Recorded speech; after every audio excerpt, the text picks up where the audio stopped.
I Hate Politics is a podcast about a human activity we love to hate. And this is the I Hate Politics candidate interview with Gabe Albornoz from Montgomery County Council at large. I'm Sunil Dasgupta, host of I Hate Politics. Gabe Albornoz is an incumbent county council member who won his seat in a crowded field in 2018. He has served as the chair of the County Council's Health and Human Services Committee and is now vice president of the council itself. Prior to his time on the county council, Albornoz served 12 years as the director of Montgomery County's Department of Recreation. Not surprisingly, he chose to talk about health disparity in the county, which in the context of the pandemic became a burning issue. My conversation with Gabe Albornoz won't tell you everything you might want to know about him, but it does show the core of his thinking, his advantage as a bureaucratic insider able to work the system. Music for this episode comes from Kara Levchenko, an Arlington singer-songwriter who's the director of the choir at Centreville High School in Fairfax County, Virginia. Forgot about the way it felt when we'd say hello. How are you? 'Cause these days we ain't doing so well. This is my quarantine song. Everything feels wrong, but I know it will be okay. Just maybe not today. There's so much I miss, it's hard to pick. Gabe Albornoz, welcome to I Hate Politics. Thanks, Sunil. And I hate politics too, my friend. Well, you know who hates politics most of all? Who's that? Politicians. Yes, fair. Amen to that. Yeah, okay, guys, you know it better than anybody else. Yes. Can we start with a brief history of what you've been doing around public health, especially, both on the council and as chair of the Health and Human Services Subcommittee of the council? We've been working with Dr. Gales, who recently left the county to administer policies and procedures to specifically address the ramifications of the virus, while also on a parallel track trying to establish a stronger foundation to address the underlying issues that led to the disparities with really, frankly, tragic consequences. So I feel like there have been a lot of lessons learned, and I thought I knew a lot about the county going into this job, Sunil, but my goodness, I have learned so much. It's been quite a journey. And then in addition to specifically addressing the issues around COVID, I am getting very immersed in the issue of food insecurity. And that is an area that I think presents a silver lining in a very significant and profound way, because we had already, prior to the pandemic, a pretty strong infrastructure of nonprofit organizations, of community leaders through the Food Council that had created a time and space proactively a number of years ago to help tackle the issue of food insecurity. But so many more people have entered into that space in the last year and a half. And we now have much better data. A lot, frankly, there was always political will, but it's now more of a focus. And I don't think there's a reason, Sunil, that over the next few years, with the momentum we have, that we can't be as bold as saying something that I'm very sincere about. We can end childhood hunger in Montgomery County. We have the tools, we have the organizations, we have the infrastructure. We need to all row in the same direction. But I'm starting to work on that, which has major implications for public health, as you can imagine. So that's just some of what I'm working on, but I wanted to provide that context so listeners know where I come from and the angle I come from in addressing these issues. Sure. So you said that you had learned some lessons.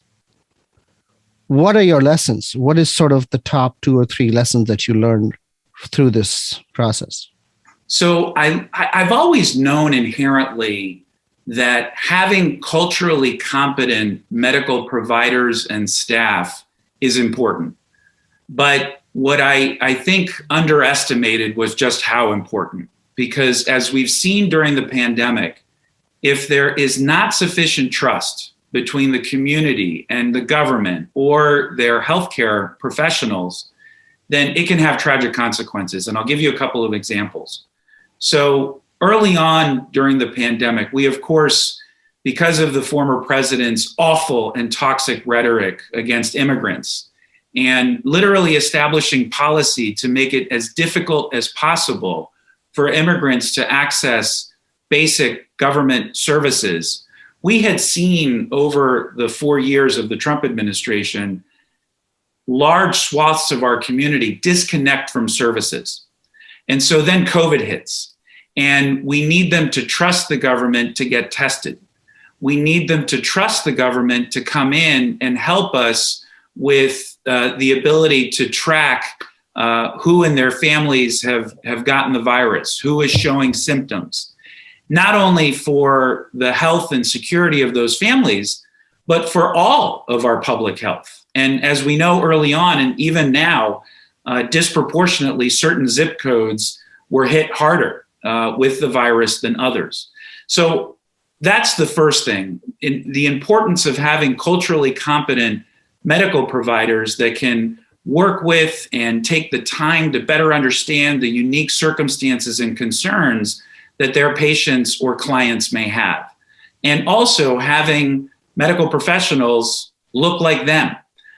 We established a Black Doctors Network early on during the pandemic, which was helpful in helping to establish a stronger safety net among our Black residents. How so? I'm interested. How did that establishing a Black Doctors Network help you with that? Well, in 3 ways. Number one, it established a time and place for our doctors to be able to connect. In many instances, they didn't have relationships with each other. So it was a better way for them to be able to leverage resources, information. So it was a networking between them. That was one. Okay. The second was it provided a more formal referral process for patients. And so if a patient came to a county health clinic and we were struggling to be able to get the outcomes that we needed, through this network, we were able to better make more comprehensive referrals to other doctors within that network that may be in a better position for a variety of reasons to provide more direct care. And the third thing that it did was it also taught us that it brought a lot of, it provided a strong partnership between our public, private, and nonprofit sectors. As a government, we typically most interact with our clinics, our health clinics, which all have contracts with the county. But we didn't organize or communicate as much with our family medical practitioners, as an example. This created a time and space for us to expand our connections within the county to identify those for-profit medical practitioners that wanted to help, that wanted to be part of this system, that wanted to assist the entire county and their communities get through these challenging times. So it expanded the scope and the net from which the county could provide services. Okay. So these are still process issues, right? You fix some process things. There isn't, maybe it's too early to tell, some real output measures that you could show that this is how it improved actual health outcomes in populations that had health disparities. I would dispute that a little bit, Sunil. Go ahead. We did significantly improve our testing capacity within the county, for COVID, from the beginning of the virus to where we are now. I also think we made significant. How is the testing capacity and the Black Doctors Network related? Because we would make referrals and more people would actually go to get tested because they were going to practitioners that they trusted. Yeah. So you mentioned more broadly culturally competent medical providers. I'd imagine that's a very difficult thing to do. Medical training is long, is arduous, it's expensive. How do you bring about cultural competent medical staff? I mean, what do you do? Do you recruit? Do you train? Do you do both? What did you actually end up doing specifically? Well, it's certainly all of the above. The other really good example of a success story is the initiative called Por Nuestra Salud y Bienestar, for our health. And that was initiated by the Latino Health Initiative in partnership with the Public Health Office of Montgomery County. And they hired dozens of health promotores. These were people that were trained and from the community, fully bilingual, fully fluent, who in many instances were already trusted individuals within those communities, and they would help support the medical practitioners as they were providing care. They would literally go door to door and talk to residents. They would show up to Home Depot. They would show up to parks. There were over 60 health promotores that were hired. And these are part-time positions? These are part-time positions, many of which we anticipate are going to transition to full-time positions. How many do you anticipate transitioning to full-time? Because that's a lot of money. It is, but it's an incredibly wise investment, and I anticipate at least half transitioning to full-time positions. We've been fortunate that we received the ARPA funds, the federal funds, which have helped solidify so many different areas of our overall response. How do you convince your colleagues to go along with you? That's the yeah. Well, it hasn't been as difficult as you would think. I think even prior to the pandemic, the council unanimously supported adding additional school health nurses, and so that we would. But we have a huge shortage of health nurses right now. That's one of the questions I have for you. Since you brought it up, there were, you're short 40. That's I think a third short.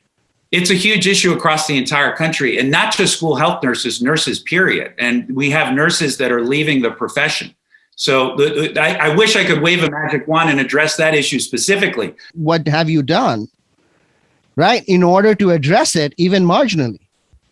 Three things, again. The three things that we've done is, the first is the most straightforward. We've appropriated funds, Sunil. The funding is not as big of a problem as it has been in previous years. We do have resources that we've been able to draw down from because we have made this a priority. Mm-hmm. The second thing that we're doing in the short term, and it is a short-term solution, but we are working with hiring agencies to be able to bring nurses in a short-term capacity to address the immediate volume of need that we have across the board. But the third thing that we're doing is a little bit more longer term. We are partnering with Montgomery College. We are partnering with the universities of Shady Grove to create a pipeline of health practitioners, including nurses, that will be able to hire. There is obviously a national problem, perhaps an international problem. Yes. with the health profession, and COVID's been devastating all of that. But there are levers that you speak of within the county. Yeah. And one lever that is in your hands is the Health and Human Services Department that you have. Now, what I have heard is actually that morale in the department is quite low. That I think there's a huge shortage of staff. You talked about trying to hire people. There's a shortage of contact tracers right now. At its peak, the department had something like 60. Now they may be down to 30 or 20. I'm not sure. It's very hard to get information about this. Now MCPS is, instead of depending on the Health and Human Services Department, is hiring its own contact tracers. What is going on? What's going on is we're in the middle of a pandemic, Sunil. What's going on is we're trying to address a myriad of issues all at the same time. We're trying to provide rent relief. We are trying to address the complex needs of county residents who are contacting our 311 system with the average call has increased by over 60% because of the myriad of issues that a number of families are facing and that are in crisis. And so, does 311, is it managed out of the Health and Human Services Department? The 311 system is a partnership between, it's managed directly out of the Public Information Office, but they have partnerships and agreements with each of the ancillary agencies. But you're implying that the Health and Human Services Department has low morale and all the problems associated I just described because more people are calling 311. How is that connected? So wait, Sunil, let's back up a little bit. So morale is certainly a challenge across the board among, I would say, every government agency, as well as our nonprofit sector, our mental health providers, our teachers. It's been all hands on deck for the last 2 years. And it's unfortunately not a surprise that people are feeling a sense of anxiousness because while their jobs have increased tenfold in terms of what they're dealing with and what they're having to address, people are also having to address challenges in their own personal lives, family members that have gotten sick, kids that have been at home for the last year and a half.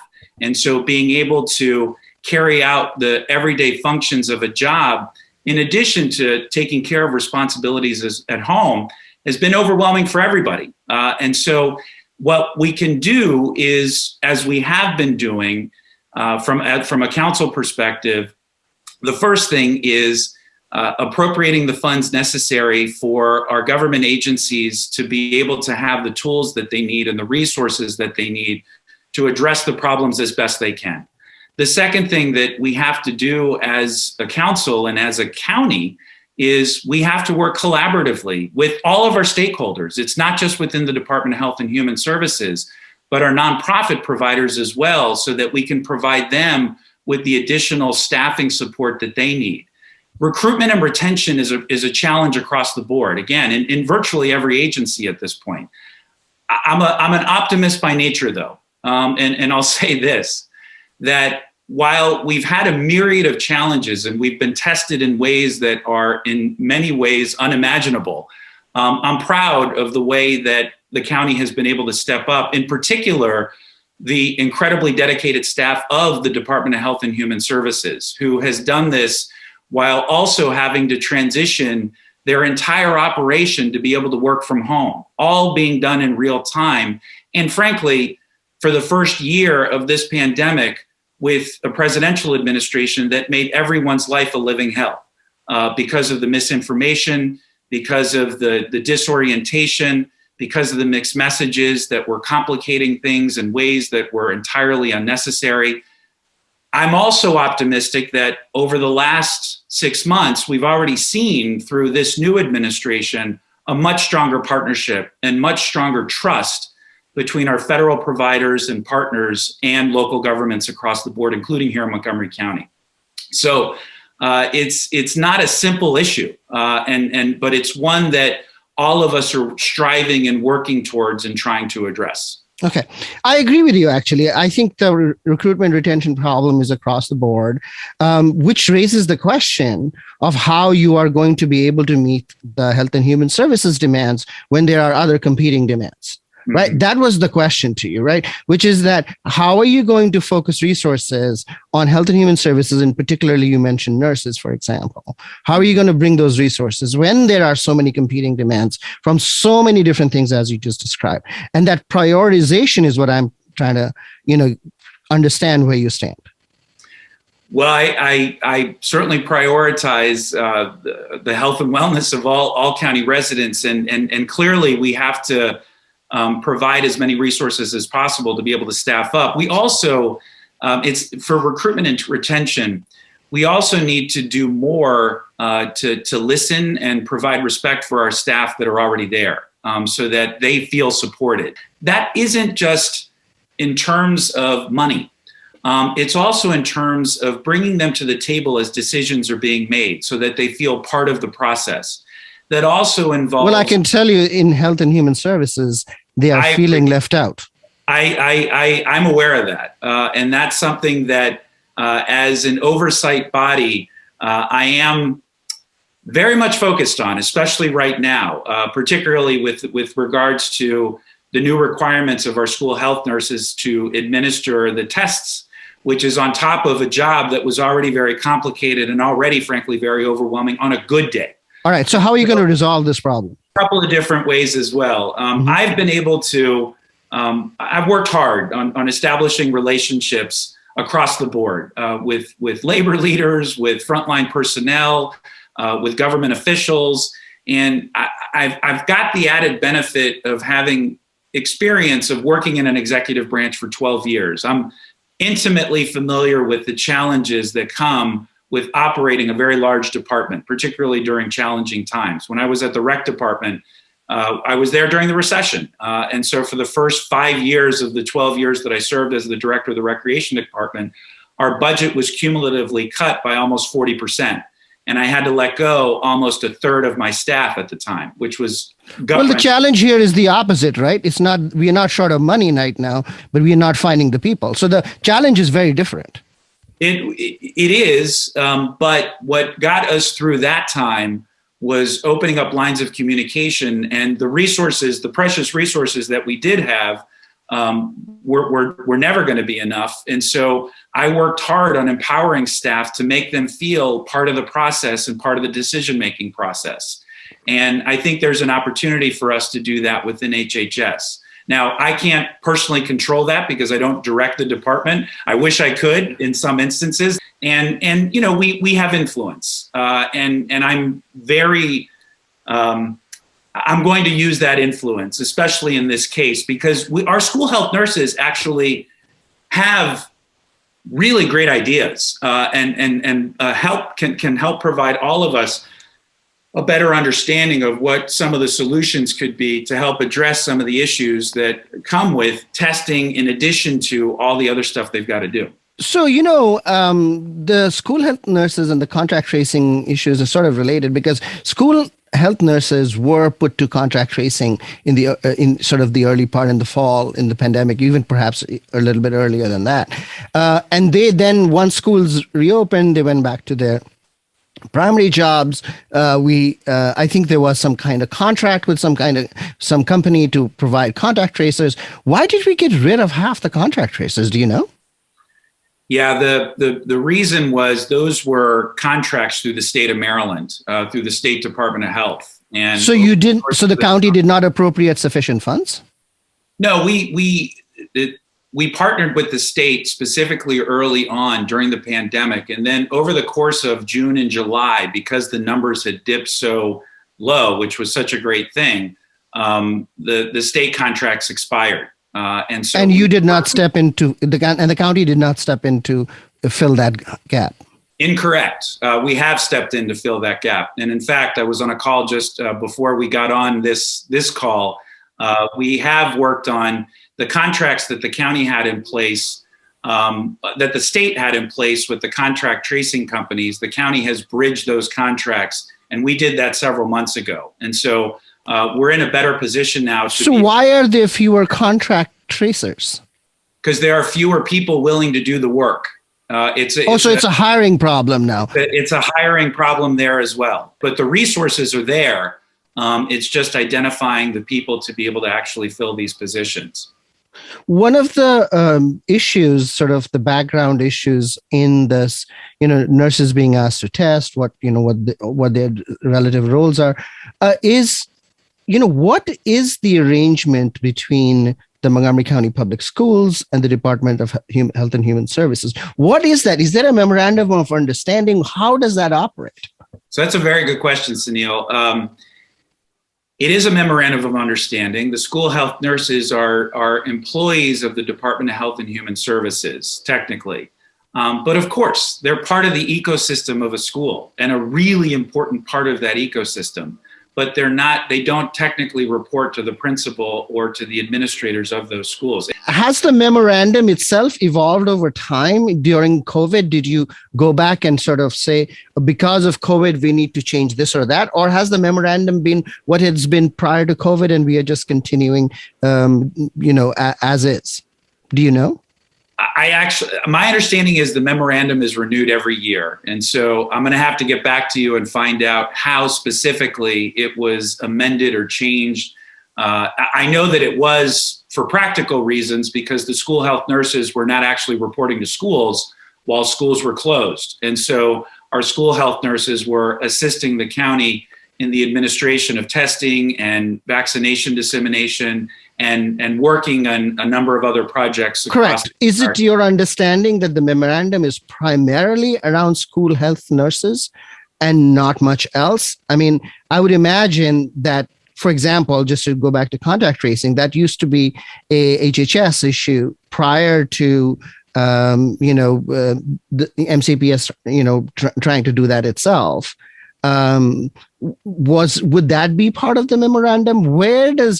So for example, we had this issue with MCPS now asking for test kits. That's sort of incredible to me, right? Why are they having to ask for test kits? Why is there not in 18 months a administrative structure that provides this automatically? Well, there's a lot to unpack in that question.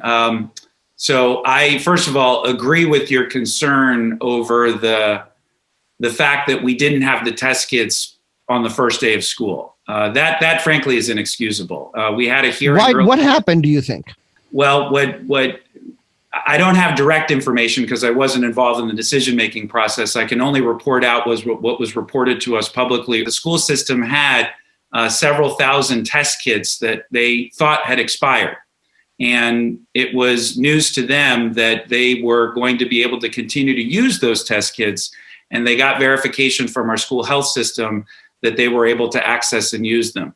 What Dr. McKnight also reported was that because the numbers had dipped so low earlier this summer, that there was not the same level of concern going into the school year that the test kits were going to be as necessary as they thought they would be. But obviously, as the variant has shifted and adjusted, clearly it should have been noted that they were needed earlier. And so the good news is that they are now available in the schools, and within 2 weeks of schools opening, now having the test kits available is a good thing. Our entire pandemic response in the country as a whole, right, has had difficulty with public health, right? Public health is non-pharmaceutical. Mm-hmm. Healthcare is pharmaceutical. Vaccines are pharmaceutical interventions, right? Masking is public health interventions. And we've had difficulty on the non-pharmaceutical public health side. And obviously we prefer pharmaceutical intervention and vaccines have really made a difference. And especially so in Montgomery County, mm-hmm. right? And yet it is in the combination of those two things, right, that true healthcare progress lies. That if you're really interested in getting at public healthcare disparities, which I think you are, right? Yeah. You have to try to see how you can combine them. So even before the pandemic, I knew, for example, that it was very hard to get a therapist if you needed one. Yeah. Unless you were on medical assistance, you're not going to, it was very difficult to get a private therapist. It was very expensive. They were not going to take insurance. So are there county level solutions to the problem? Are you thinking about that? Yeah, big time. Thinking about it a lot. So, the term public health is very expansive. And so there are several areas that I'm actually quite hopeful about. One of the areas that we've made significant strides over the last year and a half is around telehealth and telemedicine. So both medical practitioners, but also patients themselves have grown accustomed to and are more comfortable with using telehealth and telemedicine as a first step in addressing the needs of patients. And that also has significant value in dealing with issues around behavioral health and mental health. And so we've seen huge strides. And the Mary Center is one of our most successful clinics in the DC region. They have an office in Silver Spring. They do really amazing work. They have been really moving towards establishing a telehealth and telemedicine model. It also, health insurance companies are starting to, including the federal government, are starting to reimburse for telehealth and telemedicine at much more reasonable rates.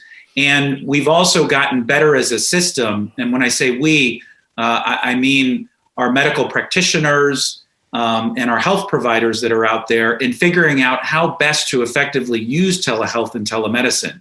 Now, all this, of course, is predicated on somebody actually have accessing to Wi-Fi or a functional phone or right. So that's my question is, what is the county's role in this? I understand a lot of this is state level, in fact, and some of it is federal. But what is at the county level? Where at the county level of operations can you sort of address these issues? So the county can provide support for that by, number one, providing resources. That's the most basic level.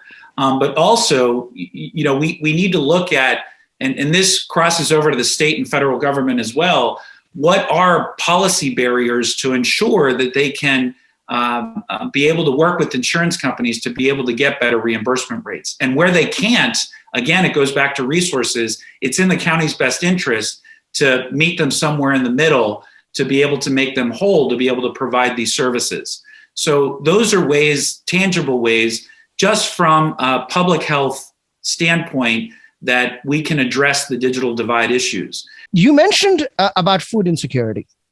Yes. Right. And you call it a silver lining. And yes, we've done an episode on the expansion of food distribution during COVID. And you're absolutely right. Montgomery County Food Council is an amazing body. What I have heard, right, is that during the pandemic, especially in MCPS, lunch uptake, right? And MCPS considers this to be a big success. Mm-hmm. Lunch uptake in MCPS was extraordinarily low. Mm. And then MCPS, of course, contracts with various nonprofits, and they take it to the, homes of people, and all of that happens. So can you speak to that question about uptake of food, particularly in MCPS, but also broadly in the food distribution system? I can try. So I guess a couple thoughts. One, we have to make sure that the food we're providing is culturally appropriate and that kids actually want to eat it, that it's not just nutritious, but that they enjoy it. I'll give you just another quick anecdotal story here. But when I was the director of the recreation department, the county launched the summer meals program. This was almost 14 years ago. And what they found initially was that, they set up these food distribution sites at elementary schools and a couple of middle schools. Kids weren't coming. They just weren't showing up. They thought they would build it and they would just come, and they weren't. And so they were trying to figure out why, right? I mean, like there was this hypothesis that was backed up in survey analysis that the kids were hungry, they wanted meals. Here they set them up and nobody was coming. Well, very few people were coming. So they reached out to the rec department and they're like, can you guys help? And so we set up just unstructured play with a couple of caring adults that threw out a few balls out in some fields and set up some games of capture the flag. And it ended up for a couple of hours being a drop-in site for kids to come and play. And then parents started to feel comfortable that they could let their kids go and play. And frankly, they found it a nice little respite that they had some safe place to go to be able to play. And oh, by the way, they were eating the lunches. And so they were accessing them at a significantly higher rate. So I use that as an anecdote, but a relevant one, because we have to think about this holistically. It's not just about the distribution of the meal. It's everything around that distribution that I think is important and needs to be as accessible as possible. I think we need a universal meals program within MCPS. I don't think it should just be based on who registers for free and reduced meals and who doesn't. They've worked hard to make that process as straightforward and as streamlined as possible. But there's still a stigma that comes with accessing programs like that. And I think that there's also, and I want to go back and listen to the show that you had on this issue, because it's something that, as I said, I'm really becoming very interested in and much more familiar with. But the local restaurants that have entered into this space is actually super exciting. So they had this initiative. Again, I'm using the Mary Center. They're getting a lot of love from me in this interview today. But the Mary Center partnered with the Community Foundation and a restaurant group called Medium Rare. And they established this program called Feed the Fridge, where they have these really attractive looking clear refrigerators strategically placed in health clinics and rec centers that disproportionately serve communities that have more economic challenges, or in garden apartments where we had high instances of COVID. And they have these very attractive looking containers with food that is made by local restaurants that in some cases can be eaten cold if the family doesn't have a working stove or a microwave, or can be heated up. And they have different options based on your own personal flavor of taste and et cetera. And there are also no questions asked. You can go in and just pick out these meals at your discretion. And it's been very successful. And this is not a unique model. This has been tried in a number of other jurisdictions across the country. It's new to the county. But I use that as another example of, where innovation can come into play in helping to address the food security issues. And as I'm sure you learned on your program, there's been a lot of strides made in that innovation, in thinking through how to better leverage the partnerships and connections among all of the organizations that are in this space, some directly and some indirectly. The larger question that stems from what you just said is that the federal pandemic assistance funds are going to end. Maybe not in 2 years. The county will have to support these programs that you just started, right? Whether it's school nurses or food in refrigerators or all kinds of things. Where do you propose the money is going to come from, especially when there's sort of a downward trend in taxes collection? Well, there's no silver bullet there. I wish there was, but I'll settle for a bronze bullet. Just that's right. That's right. Anything. Yeah. While it is true that there will be a lot of the federal funding in its current form is going to expire, we are seeing additional federal funding arrive in other ways. And so it's not like they're going to cut off the spigot from just one year to the next. We are going to have a longer runway here in order to be able to address these issues over the next 2 years. We're going to have to all hope that the economy rebounds in a very significant way here locally as well. Gabe Albornoz, thank you for coming on I Hate Politics. Thank you so much, Sunil. My longing for live music grows. This is my quarantine song. Everything feels wrong, but I know it will be okay. Just maybe not today. It'll be okay one day.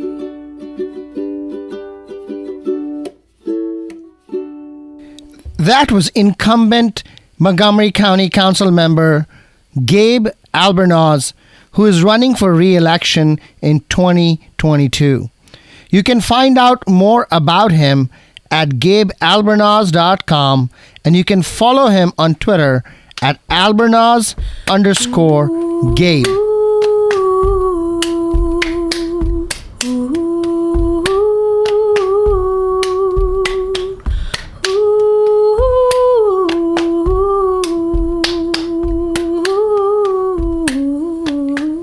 Music for this episode comes from Arlington singer-songwriter Kara Levchenko, who is the choir director at Centreville High School in Fairfax County. See you next time. Bring me little water, Sylvie, every little once in a while. Bring it in a bucket, Sylvie, bring it in a bucket now. Bring it in a bucket, Sylvie, every little once in a while.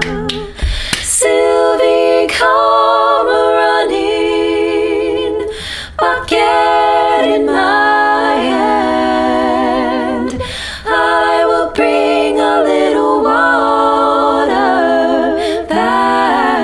as I can.